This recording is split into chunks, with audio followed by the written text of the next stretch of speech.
honoring us with your presence. You're definitely an inspiration, and I have no doubt that there's aspiration is to create exactly what you have succeeded in creating. Thank you very much for my best friend and my partner, Shimon Packer, and for the Dare Management team of 2019 that have put an immense amount of work in the past few months in order to ensure that the program has no less than excellence. And of course, thank you and welcome and congratulations to the 30 students sitting here today, a part of 2009 Dare. Congratulations. When I was a kid, I was told a story about my teacher that took the wind out of me and has stayed with me ever since. And I'm going to share this story with you today. A father took his kid to the circus one day, and the kid was fascinated by the circus. He was fascinated by the acrobats, by the different acts, and by the different animals. But he was mostly fascinated by the elephant, the magnificent size of it. The father, being a good father, noticed this, and at the end of the show went to the circus manager and said, "Mr. Circus Manager, you've put on a good show. My son was fascinated by it. Is there any chance that we can go behind the scenes and get a close-up look at the elephant?" The circus manager, never missing a chance to show off his work, whizzed them to the backstage, and before they knew it, the father and the kid were standing in front of the elephant. But the kid saw something really interesting. All the animals were locked up in a cage, besides for the elephant. He was in an open space, but he was tied down to this flimsy pole and a very thin string. Two obvious questions came to this kid's head. If the string is supposed to keep the elephant from running away, that flimsy string and that flimsy pole is not going to do the job. And if they're not afraid that the elephant is going to run away, why tie it up in the first place? He asked this to the circus manager, whom he replied, "Young kid, when we got this elephant, we got him as a baby. He was a really curious, wild baby. And he wanted to explore everything, and training him was a nightmare. Every time we put him in a cage, he would bash his head against the wall and he would injure himself. So we had no choice but to tie him up inside the cage. Hours, days, weeks, months, the elephant would pull and tug against the rope, until eventually he came to the conclusion that this rope is stronger than him, and he can't fight it. And ever since he came to that conclusion, we no longer have to put him in a cage. Ladies and gentlemen, I ask you, can this elephant, who weighs more than a tank, break free from that rope? Of course he can. What's stopping him from breaking through? His mind. The life of an entrepreneur is difficult. He has to make many difficult decisions. Decisions that sometimes means giving up his only breadwinning job in order to pursue his goal.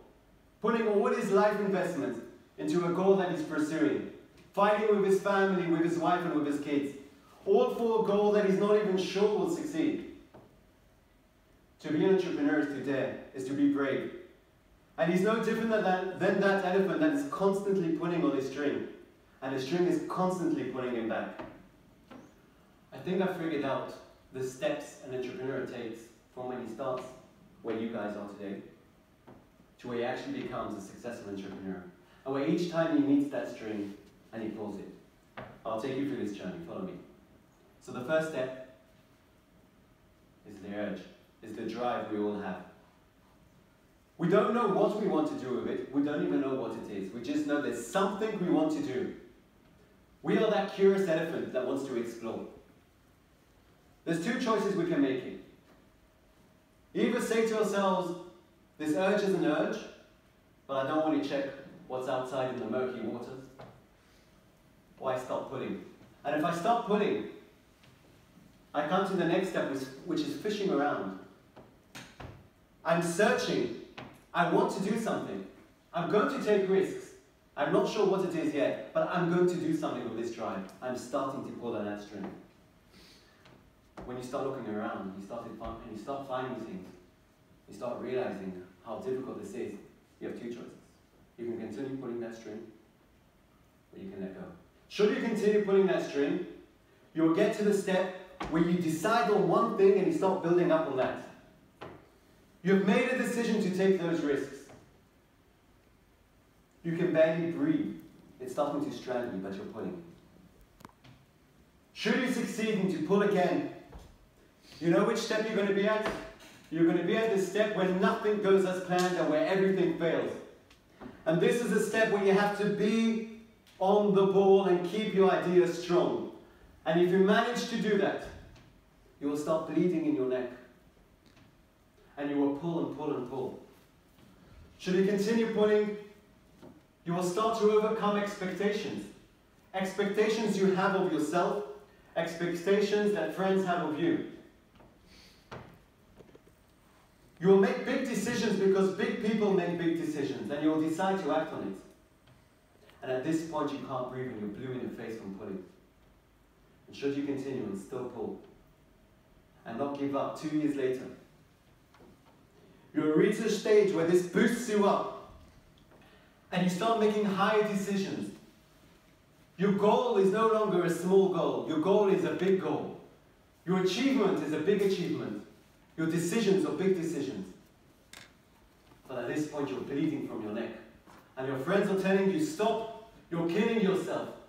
Look what you're doing to yourself. But if you continue to pull, you will start not being shy to say that you want to be successful. You will start acting successful. And then do you know what will happen? You will pull so much that that flimsy pole and that slim little thin rope will snap. And do you know what happens then, ladies and gentlemen? You're free. You will realize that the world is ours to take. Ladies and gentlemen,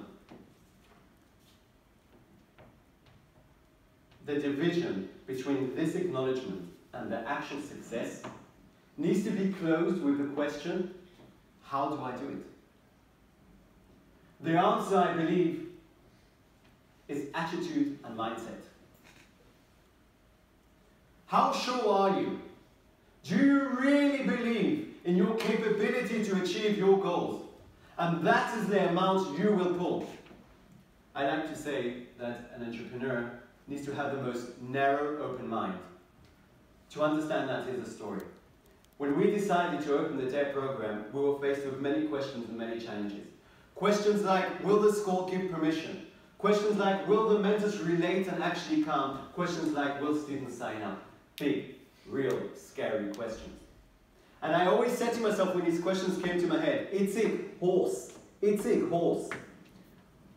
When a horse rider wants a horse to ride straight, he puts blinders on its eyes so it doesn't get distracted from what's on his right and from what's in his left.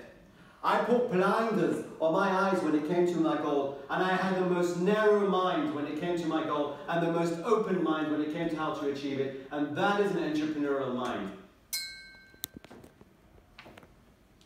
I like to say that it's pure nature that the more you pull and the more you fail, the less you believe in yourself, and as a result, the weaker you actually pull the rope. This lets us understand in depth Winston Churchill saying, success is moving from failure to failure with no loss of enthusiasm. At the DARE program which we run, the entrepreneurs give 200% in the smallest of things. They never stop pulling, and this is the path to success. This is the path to achievement.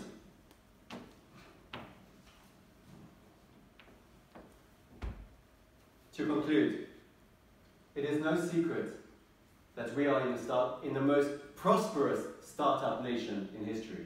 And it is no secret that the world of academia is a major contribution to the startup nation, and it is no secret that the IDC is a major contribution in the world of academia to the startup nation. And ladies and gentlemen, we are in the startup nation, we are in the world of academia, we are at IDC, and we are at the entrepreneurship program of IDC at their program. The world is ours for the taking. No less than 200% in this program. Thank you very much and good luck.